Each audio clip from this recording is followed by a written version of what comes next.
বন্ধুরা, একটা দিদিভাই কমেন্ট করেছে তুমি শুধু নিরামিষই খাও, তাই আজকে মাছ মাংস দুটো নিয়ে বসেছি।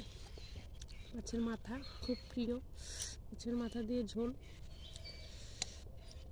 মাটন সেই খাও। ওকে আমি জমিতে খেতে এসেছি, জমিতে।